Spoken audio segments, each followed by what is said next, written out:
எல்லோரும் நலமாக இருக்கிறீர்களா? சந்தோஷமாக இருக்கிறீர்களா? எல்லோரும் நலமாக இருக்க என்னுடைய வாழ்த்துக்களும் என்னுடைய ஜெபங்களும். அன்பானவர்களே, இந்த நேரத்தில் நான் உங்கள்கிட்ட ஒரு சில காரியங்களை பகிர்ந்து கொள்கிறேன் வசனத்திலிருந்து.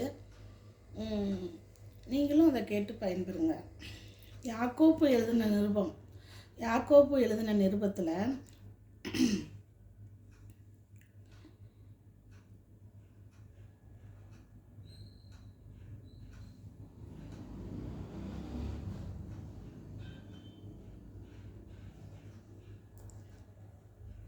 யாக்கோப்பு எழுதின நிருபம் 1ஆம் அதிகாரம்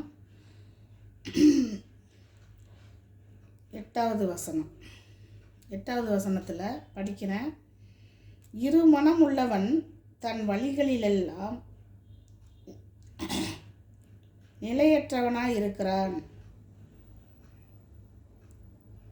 தாழ்ந்த சகோதரன் தான் உயர்த்தப்பட்டதிலிருந்து மேன்மை பாராட்ட கடவன். இருமனம் உள்ளவன் தன் வழிகளிலெல்லாம் நிலையற்றவனாக இருக்கிறான். இருமனம்னு சொல்லப்பட்டிருக்கு. இருமனம்னா என்ன? கிடைக்குமோ கிடைக்காதோ, செய்யலாமோ செய்ய வேண்டாமோ, ஆற்றுல ஒரு கால் சேத்துல ஒரு கால்னு சொல்லுவாங்க. அதான் இருமனம். நான் ஒருத்தட்ட கேட்டிருக்குமே, அது கிடைக்குமோ கிடைக்காதோ. ஒரு கடன் கேட்டிருப்போம், அது கிடைக்குமோ கிடைக்காதோ, கொடுப்பாங்களோ கொடுக்க மாட்டாங்களோ. அப்புறம் ஹாஸ்பிட்டலுக்கு போனால் அந்த டாக்டர் நல்லா பார்ப்பாரா பார்க்க மாட்டாரா, இது பார்க்கலாமா பார்க்கக்கூடாதா, அப்படி நம்மளுடைய எண்ணங்கள் நம்மளுடைய சிந்தைகள். இருமனம் உள்ளவன் சொல்லப்பட்டிருக்கு. இருமனம் உள்ளவன் தன் வழிகளிலெல்லாம் நிலையற்றவனாக இருக்கிறான் அப்படின்னு யாக்கோப்பு நிருபத்தில் சொல்லப்பட்டிருக்கு. இது கிடைக்குமா கிடைக்காதா அப்படிங்கிறது என்ன பண்ணுறது? ஆற்றுல ஒரு கால் சேத்துல ஒரு கால்னு சொல்லுவாள். அங்கிட்டு ஒரு கால் இங்கிட்டு ஒரு கால். அப்படி இருக்கக்கூடாது. ஒரு மனசோடு இருக்கணும். கிடைக்கும் அப்படிங்கிற மனசோட விசுவாசத்தோட இப்போ ஆண்டவர்கிட்ட ஒரு ஜெபம் வைக்கிறோன்னா, ஒரு குறிப்பை நம்ம சொல்கிறோன்னா, ஆண்டவர்கிட்ட கேட்குறோன்னா, அது ஒரு மனசோட கேட்கணும். ஆண்டவரே, இதை நீங்கள் எனக்கு உங்கள் சித்தமானால் எனக்கு செய்யுங்கப்பா, இது எனக்கு நடக்கட்டும். அப்படி இல்லைன்னா, அவர் சித்தம் இல்லைன்னா அது நடக்காது. அவரே அதை வேண்டான்ட்டுருவார். அதனால் ஆண்டவரை குறை சொல்லக்கூடாது. எனக்கு ஆண்டவர் அதை செய்யலை, எனக்கு ஆண்டவர் இதை செய்யலை. சில பேர் என்கிட்ட கேட்பாங்க, நீங்கள் சர்ச்சுக்கு கூப்பிட்றீங்களா, என்ன கொடுப்பாங்க? என்னமும் கொடுத்தா தான் கடவுளை வருவாங்களா? என்னமும் கொடுக்கும். எதிர்பார்ப்பு, அதாவது ஒரு எதிர்பார்ப்பு. நீ இதை செஞ்சாதான் நான் இதை கொடுப்பேன், நான் இதை செஞ்சாதான் நீ அதை கொடுத்தாதான் நான் இதை கொடுப்பேன். ஆண்டவர் நம்ம மேலே நிபந்தனை இல்லாத அன்பு வைத்திருக்காருங்க. நிபந்தனையே இல்லை, அவர் நிபந்தனையே பண்ணலை. நீ இப்படி இருந்தால் தான் நான் உன்னை ஏற்றுக்கொள்வேன் அப்படின்னு சொன்னால் எத்தனை பேர் ரசிக்கப்பட்டிருப்பாங்க? எத்தனை பேர் போயிருப்பாங்க கடவுள்கிட்ட? போக மாட்டாங்க. அவர் நிபந்தனை இல்லாத அன்பு. அவர் நிபந்தனை இல்லாமல் நம்மக்கிட்ட வந்தார், நம்மளை ரட்சித்தார். நம்மளுக்கு இன்னும் மனம் திரும்ப இன்னமும் பார்த்துக்கிட்டு இருக்காரு. மனம் திரும்புகிறாங்களா என் மக்கள்னு. மனம் திரும்புங்கள்னு சொல்லப்பட்டிருக்கு. ஆனால் நான் இருமனம், எனக்கு கிடைக்குமா கிடைக்காதா? ஜெபம் பண்ணுறமே, நான் ரொம்ப நாள் ஜெபம் பண்ணுறேன், ஒன்றும் கிடைக்கவே இல்லை. ஜெபம் பண்ணிக்கிட்டே இருங்க. ஆண்டவருக்கு சித்தமானால் அது கிடைக்கும். ஆண்டவரே, உனக்கு சித்தமானால் இந்த பாத்திரம் என்னை விட்டு ஈடுபடட்டும்னு தேவன்கிட்ட ஜெபிச்சார், பிதாகிட்ட. அது மாதிரி அவருக்கு சித்தமானது நமக்கு வாய்க்கும். அப்படி தான் பைபிள் சொல்லப்பட்டிருக்கும். எனக்கு சித்தமானது உனக்கு கிடைக்கும். அவர் சித்தம் இல்லையே நம்ம வாழ்க்கையில் வர்ற எல்லாவற்றிலும், இன்பமானாலும் துன்பமானாலும் கவலையானாலும் அழிவானாலும் சேதமானாலும், அவருடைய அனுமதி இல்லாமல் வர்ற எல்லாமே போய்விடும், நம்மளை விட்டு அகன்று போய்விடும். இது உண்மை, இது சத்தியம், இது உண்மை. என் வாழ்க்கையில் நடந்தது, இது உண்மை. அவருக்கு சித்தம் இல்லாத ஒன்று நம்மக்கிட்ட இருக்கவே இருக்காது. அவருக்கு சித்தமானால்தான். நம்மளுக்கு ஒரு வியாதி வருதுன்னா அதுவுமே அவர் அனுமதிச்சிருக்காருங்க. பவுல்ராஜா சொல்லுவார், எனக்கு முள்ளு இருக்குது ஆண்டவரே, அது கொத்திக்கிட்டே இருக்குது, எடுத்து போடுங்கன்னு சொல்லுவார் வசனத்தில். அப்போ நீ படித்து பாருங்க பவுல்ராஜா. அது ஒன்றை குத்திக்கிட்டு தான் இருக்கும். உனக்கு என் கிருபை உனக்கு போதும், நீ அதோடய போன்னு சொல்லுவார்.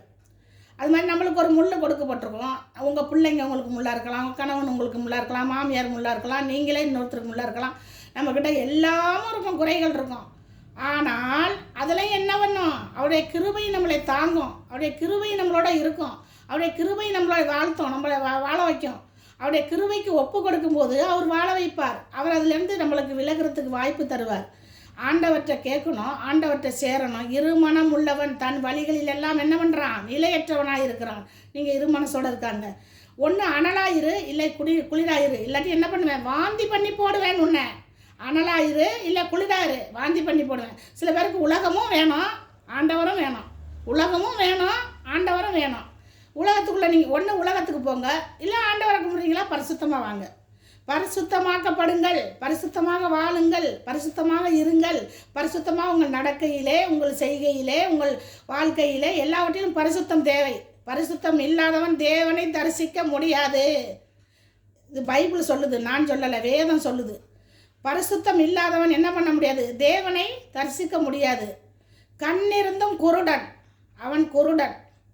கண்ணிருந்தும் என்ன, பார்வையற்றவனாக இருக்கிறான். பார்வை இல்லை, அவனுக்கு பார்வை இல்லை. அதாவது கண்ணிருந்தும் ஒரு தவறு செய்கிறவங்க பார்வையற்றவர்கள் தான், அவன் குருடருக்கு சமந்தான். கண்ணிருந்தும் போய் கடத்துக்குள்ளே விழுந்தானே அப்படின்னு சொல்லுவாங்க.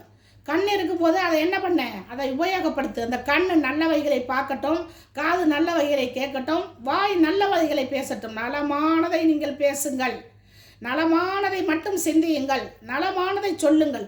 நீங்கள் நலமானதே பேசாதிருங்கள்னு பைபிளில் ஒரு வேர்டு இருக்குங்க.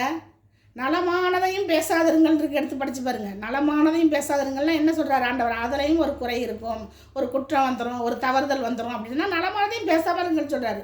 என்ன பேசணுமோ ஒரு சகோதரிக்கிட்ட, ஒரு சகோதரன்கிட்ட அதை மட்டும் பேசுங்க, அதை மட்டும் பேசுங்க. உங்களுக்கு என்ன தோணுதோ அதை கேட்குறது, என்ன பேசணுமோ அதெல்லாம் பேசுறது, வாயில் வந்ததெல்லாம் பேசுறது. அது ஆண்டவருக்கு பிடிக்காது. ஆண்டவர் காரியம் அது அல்ல, ஆண்டவர் பிள்ளைக்கு அது அழகல்ல, அது அழகே அல்ல. ஒருத்தர் வீட்டுக்கு போனால் அவங்க நல்லா இருக்காங்களாம் கேட்டுவாங்க. உன் வீடு ஏன் அப்படி வச்சுருக்க, ஏன் அப்படி வச்சுருக்க, ஏன் இப்படி வச்சுருக்க, ஏன் இப்படி செய்கிற, உங்களை அதை சொல்ல வர சொன்னாங்க. அவங்க வச்சுருக்காங்க, வச்சுலாம் போகிறாங்க, அதை பார்க்க நம்ம போகல. அவங்களுக்கு ஆண்டவர் ஒரு நாள் பேசுவார், அவங்க சுத்தப்படுத்துவாங்க. அவங்க வாழ்க்கைக்குள்ளே போய் பூடுறது, அவங்கள நியாயம் தீர்க்கிறது. உங்களுக்கு அதான் வேலை, அடுத்தவங்களை நியாயம் தீர்க்கிறதா வேலையா? அடுத்தவங்களை நியாயம் தீர்க்காதீங்க, குறை சொல்லாதீங்க, குற்றம் கண்டுபிடிக்காது. மற்றவனை குற்றவாளியாய் தீர்க்க நீ யார் அப்படின்னு பைபிள் சொல்லுது. மற்றவனை குற்றவாளியாக தீர்க்கக்கூடாது. நம்மளுக்கு என்ன, நம்மக்கிட்ட ஏதாவது குறை இருக்கா, நம்மக்கிட்ட ஏதாவது இருக்கா, நம்ம ஆத்துமா பலம் அடைஞ்சிருக்கா, நம்ம ஆத்துமா கர்த்தருக்குள்ளே எப்படி இருக்குது, நம்ம ஆத்துமா அதை பலப்படுத்த வேண்டும், அதோடு ஐக்கியப்பட வேண்டும், அதோடு இருக்க வேண்டும், அதோடு சேர வேண்டும். இறைவனிடத்திலே சேர்ந்து, கர்த்தரிடத்திலே சேர்ந்து, அவரை சார்ந்து, அவருடைய வசனங்களுக்கு கீழ்ப்படிந்து, ஒருவன் என்னிடத்தில் வந்தால் என்னுடைய வார்த்தைகளை கேட்டு என்னை பின்பற்றி வர கடவன் அப்படின்னு சொல்லப்பட்டிருக்கு. கலப்பையை எடுத்துக்கொண்டு என்னை பின்பற்றி வா அப்படின்னு சீசர்களுக்கு சொல்கிறாரு. அதுபோல் நம்ம என்ன பண்ணணும், இரு மனசோடு ஆண்டவர்கிட்ட போகக்கூடாதுங்க. எந்த காரியத்துக்கும் போகக்கூடாது, ஒரு மனசோட போங்க. அது நன்மையோ தீமையோ கிடைக்குமோ கிடைக்காதோ அது அப்பாற்பட்டது. நீங்கள் உங்கள் திருப்தியோட மனசோட போய் அதை செய்யுங்க. அது ஆண்டவர் உதவி செய்வார், ஆண்டவர் அங்கே கிரியை செய்வார், ஆண்டவர் அங்கே பேசுவார். நம்மளுக்கு நம்ம வாழ்க்கையில் ஒன்று நடக்குதுன்னா அது தேவ சித்தம். தேவனுடைய பிள்ளைங்களுக்கு தான் நான் சொல்கிறேன். தேவனை சார்ந்து வாழுகிற பிள்ளைகளுக்கு, அவங்களுக்கு சோசியம் பார்க்க போகிறது, குறி பார்க்க போகிறது, அப்புறம் நாள் பார்க்குறது, அப்புறம் ஜாதி மதம் பார்க்குறது, கல்யாணம் பண்ணுறதுக்கு, இதெல்லாம் யார் உங்களுக்கு சொன்னால்? நீங்கள் ரட்சிக்கப்பட்டீங்க, ஆண்டவரோட பிள்ளை, அவங்களும் ரட்சிக்கப்பட்டாங்க, ஆண்டவரோட பிள்ளை. கல்யாணத்தை பண்ணுங்கய்யா. நீங்கள் போய் என்ன ஜாதி, எங்கள் குளத்தில் தான் பார்க்குறோம். பாரம்பரியத்தை விடுறதில்ல, எல்லாம் இறுக்கி பிடிச்சிக்கிறது. நாங்கள் இப்படித்தான் இருப்போம் அப்படின்னு இறுக்கி பிடிச்சிக்கிட்டு நீங்கள் கடவுள்கிட்ட போய் சேர முடியாது, சேரவே முடியாது. உங்களை அறியேன்னு சொல்லிடுவார். அப்போ என்ன பண்ணுவீங்க, கைவிடப்படுவீங்க. அப்போ என்ன பண்ணுவீங்க, மற்றவர்களுக்கு போதிக்கிற நான் எப்படி இருக்கிறேன், என்னுடைய நடக்கை எப்படி இருக்குது, என்னுடைய செய்கை எப்படி இருக்குது, என்னுடைய வாழ்க்கை எப்படி இருக்குது, என்னுடைய ப்ராக்டிக்கல் எப்படி இருக்கிறது, ப்ராக்டிக்கலில் நீங்கள் எப்படி இருக்கீங்க, அதையே அப்போ எல்லோரும் பார்க்கலாம். உலகத்து கண்கள் நம்மளை நோக்கமாய் பார்த்து கொண்டு இருக்கிறது, ஆண்டவர் நம்மளை நோக்கமாக பார்த்துக்கிட்டு இருக்காரு. கிறிஸ்தவங்கள்ட்ட எப்போ குறை கண்டுபிடிக்கிறது, உலகத்து மக்கள் இருக்காங்க. நீங்கள் இப்படி செஞ்சீங்களா, அது ரைட்டா, அப்படி செஞ்சீங்களா, ஏன் அந்த ஆண்டவர் நொந்து போயிடுவார். என் பிள்ளை அப்படி செஞ்சிச்சு, அங்கே நாமம் தூசிக்கப்படுதா உயர்த்தப்படுதா? ஆண்டோட நாமத்தை உயர்த்துங்கள், ஆண்டோடைய நாமத்தை உயர்த்துங்கள். அதை தான் நான் சொல்கிறேன். எல்லாரும் போய் பேசுகிறேன்னு பேசி அங்கே உன்னை அறியனே வெளியே போன்னு பிடிச்சி நரகத்தில் தள்ளி விட்டுருவார், குளிக்கு போன்னு. அங்கே போக முடியாது.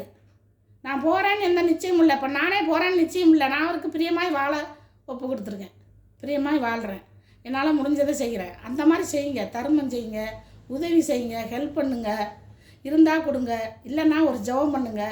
அந்த மாதிரி வாழ கற்றுக்கொள்ளுங்கள். அதுதான் கிறிஸ்தவ வாழ்க்கை. அதை விட்டுட்டு நான் வந்து ஆடம்பரமாக போய் போதிக்கிறேன்ட்டு நான் முதல்ல ஒழுங்காக இருக்கிறது இல்லை, அடுத்தவங்களுக்கு போய் போதிக்கிறது. அது யாரு கேட்பா? டீச்சராக ஒழுங்கால வாத்தியார் எப்படி கேட்பா? பிள்ளைங்க எப்படி கேட்கும்? அப்படி தான். அரசன் எவ்வளியோ குடியும் எவ்வளி. படிச்சிருக்கீங்களா? நீர் எவ்வளியோ வரப்பும் அப்படி. அது விளைச்சலும் அப்படித்தான் அங்கே எல்லாமே நம்ம கிளாஸில் படிச்சிருக்கிறோம் சின்ன வயசில். அதுபோல் எல்லாமே அப்படியே இருக்கும். நம்ம அதை பார்க்க வேண்டாம். நம்மளுக்கு பைபிள் கொடுக்கப்பட்டிருக்குது, வசனம் கொடுக்கப்பட்டிருக்குது, தேவன் நம்மக்கிட்ட இருக்கார், தேவனை சார்ந்து நம்ம வாழ்கிறோம். நம்ம இதை கடைப்பிடிப்போம். மனிதர்களை நம்ம ஃபாலோ பண்ணவே வேண்டாம். அவங்க அதை செய்கிறாங்க, பட்டுப்போடா கட்டி போகிறாங்க, நீங்கள் பட்டுப்போடா எனக்கு வாங்கி கொடுங்கன்னு கேட்காதீங்க. நீங்கள் அவங்க காரில் போகிறாங்க, பந்தா பண்ணிவிட்டு நம்ம ஒரு கடனை வாங்கி லோனை போட்டு காரை வாங்கணும்னு வாங்காதீங்க.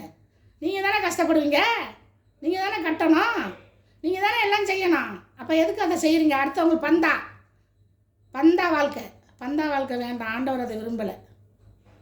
என் பிள்ளை இப்படியெல்லாம் செய்து துக்கப்படுவார் ஆண்டவர் துக்கப்படுத்தக்கூடாது. நன்றி பிள்ளைகளே. இப்பொழுதும் கூட நம்மளுக்கு நேர்த்தியாய் நம்மளுக்கு கொடுத்துருக்குற வாழ்க்கையில் இந்த நேர்த்தியாய் ஓடுவோம், நேர்த்தியாக இருப்போம். இருமனம் உள்ளவர்களாக இல்லாமல் ஒரு மனதோடு தேவனிடத்தில் சேர்ந்து ஒரு மனதோடு கேட்டு எல்லாத்தையும் பெற்றுக்கொள்வோம். சரியா? நன்றி. ஓகே, நன்றி, தேங்க்யூ.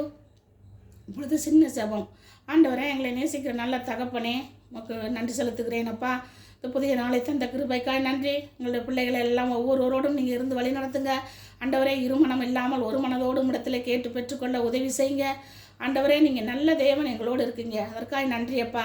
தேவனே, இருமனம் உள்ளவன் தன் வழியில் எல்லாம் நிலையற்றவனாக இருக்கிறான் என்று சொல்லப்பட்டிருக்கிறது. இருமனம் உள்ளவன் தேவனிடத்தில் எதையாவதும் பெறுவார் என்று நினைப்பானாக என்று சொல்லப்பட்டிருக்குது. இந்த வார்த்தைகள் ஆண்டவரை, எப்படிப்பட்ட வார்த்தைகள் முத்துக்களை கொடுத்திருக்கிறீர் ஆண்டவரே. அதை நாங்கள் எப்பயா படுத்தி விசுவாசித்து நடக்க, எங்கள் நடக்கையிலே செய்கையிலே நாங்கள் அப்படியாக இருக்க உதவி செய்யுங்க. இயேசு கிறிஸ்துவின் நாமத்தில் ஜெபிக்கிறேன் நல்ல பிதாவே, ஆமேன்.